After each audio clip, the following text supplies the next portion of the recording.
Negosiasi internasional adalah proses tawar-menawar antar negara yang bertujuan untuk mencapai kesepakatan dalam berbagai isu yang melibatkan kepentingan bersama.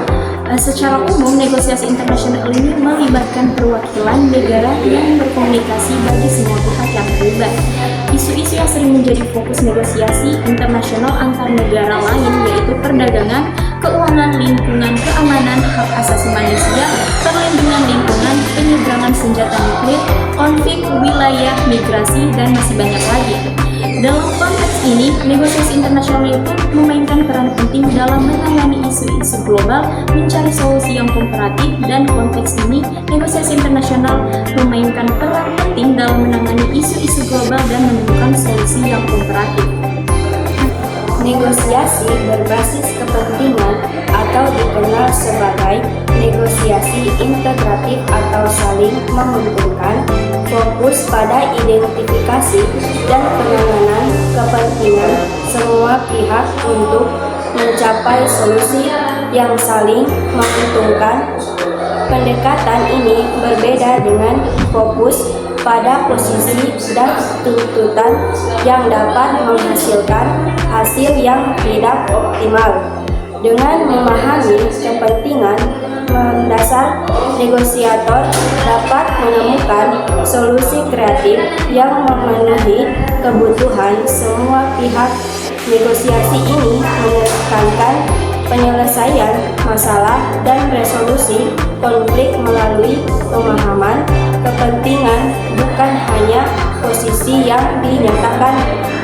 Pendekatan ini mendorong komunikasi terbuka, menumbuhkan suasana kooperatif, dan menemukan solusi yang saling memuaskan. Prinsip BATNA dalam negosiasi berbasis kepentingan atau BATNA Best Alternative to Negotiated Agreement merupakan konsep penting dalam negosiasi berbasis kepentingan.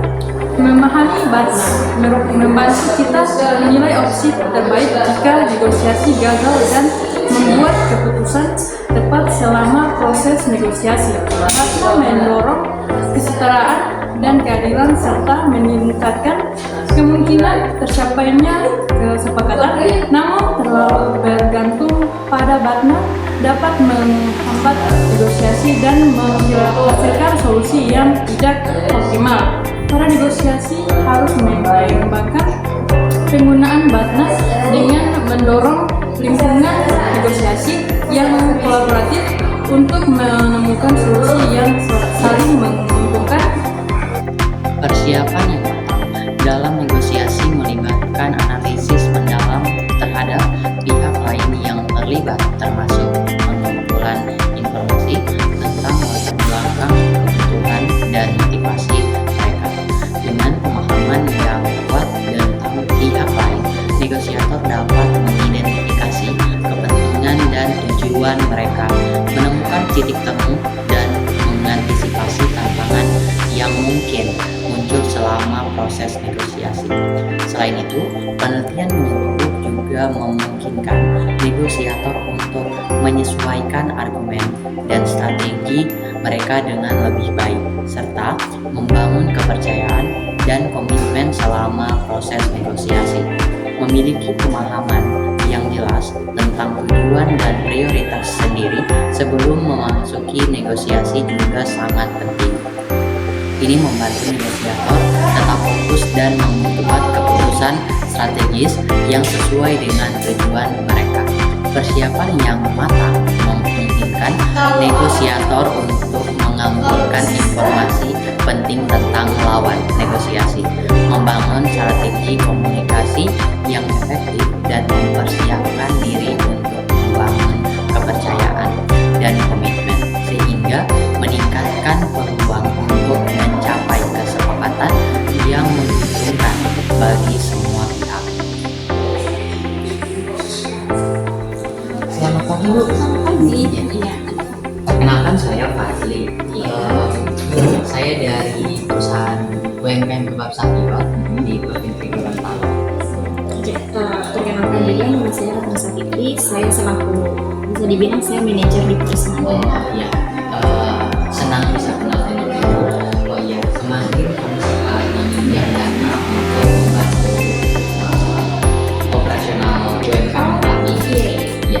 mungkin ibu sudah sempat melihat catatannya atau ada Iya, UMKM. Iya, yang tebak-tebak itu ya. Iya, betul. Oh iya. Nah, jadi kalau boleh kita langsung saja. Ada yang bisa saya bantu mengenai kedatangannya ke sini? Baik Bu, mungkin sebelum sampai ke intinya, pengen menyampaikan bahwa di perusahaan kami itu sedang mengalami sedikit trouble tentang perusahaan kami karena dampak dari COVID kemarin. Jadi dampak dari COVID-19 atau COVID-19 ini itu menyebabkan omset dari perusahaan kami turun karena kurangnya peminat, dan juga kami kan bekerja sama dengan driver online, dan itu tidak jalan karena tentang pembatasan setiap orang untuk bisa menjaga jarak. Nah, hal itu menyebabkan maintenance dari perusahaan kami juga omsetnya menurun. Nah, mungkin di perusahaan itu juga mengalami hal yang sama. Jadi mungkin ibu bisa tahu apa yang Kalau boleh tahu, sebenarnya usahanya sudah berjalan berapa lama? Oh ya, usaha kami sudah berjalan kurang lebih 5 tahun, dan COVID itu datang di awal saat kami baru berjalan 1 tahun kami berjalan usaha ini, sehingga kami belum memiliki modal untuk bisa menghadapi kejadian pandemi ini. Karena itu kami jadi keawatan untuk mengatasi hal ini, dan salah satu alternatif yang kami lakukan adalah dengan meminjam pada perusahaan ibu, dan hingga sekarang mungkin kami masih kesulitan untuk membayar. Jadi begini, untuk kesulitan membayar itu sebenarnya masing-masing perusahaan itu sudah ada yang namanya batas-batas toleransi ya yang sudah ditentukan. Karena kemarin bukan saya menangani langsung proses peminjamannya, kalau boleh saya tahu sudah berapa lama tunggakan yang di sini? Oh iya, jadi pinjaman kami itu sudah berjalan kurang lebih 1 tahun berjalan, dan kami menunggak kurang lebih sudah 5 bulan. Jadi sebelumnya sekitar 7 bulan itu kami lancar membayarnya, dan tenggat waktunya itu kami lunas itu di 8 bulan berjalan. Jadi tinggal sedikit lagi, dan tinggal setengah tahun lagi kurang lebih kami kemudian bisa melunasi ini. Tapi kami tak menolak 5 bulan terakhir kesulitan membayar karena dampak dari pandemi kemarin. Begini, kalau misalnya saya mau kasih perpanjang, kira-kira dari Masnya sendiri apa yang bisa Mas berikan atau jaminan apa yang bisa Mas berikan untuk kami supaya kami bisa meyakini bahwa ini itu tidak akan berkepanjangan lagi. Maksudnya prosesnya itu kan kurang dari 5 bulan ya.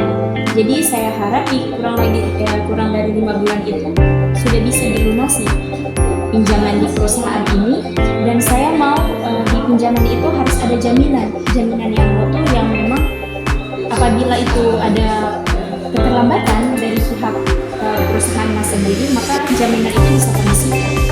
Baik, terima kasih sebelumnya. Sebelum kami melamatkan pinjaman di perusahaan ini, itu kami sudah mencantumkan jaminan berupa sertifikat rumah. Nah, mungkin untuk perpanjangan waktunya kami bisa menambahkan sertifikat tadi sebagai jaminan tambahan. Itu adalah sertifikat saya sebagai seorang pegawai negeri sipil. Jadi saya juga selain berusaha, saya juga adalah seorang PNS, sehingga mungkin gaji saya dapat menanggulangi.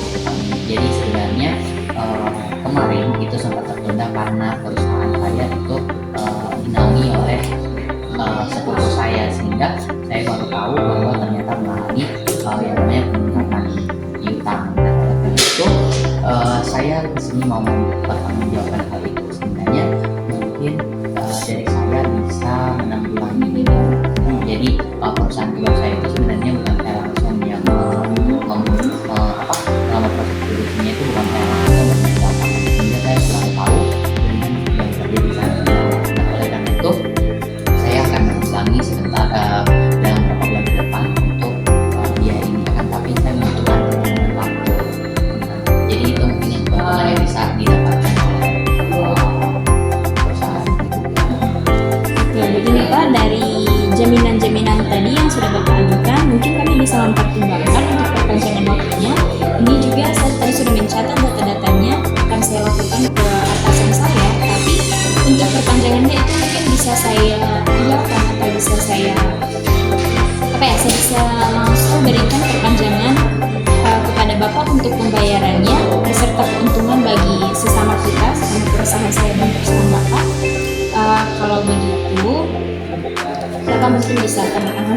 sebagai tanda jadi.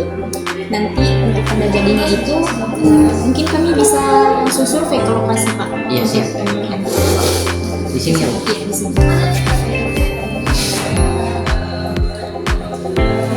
Baik. Jadi Terima kasih. cepat atau lambat kami akan turun langsung ke perusahaan Bapak untuk mensurvei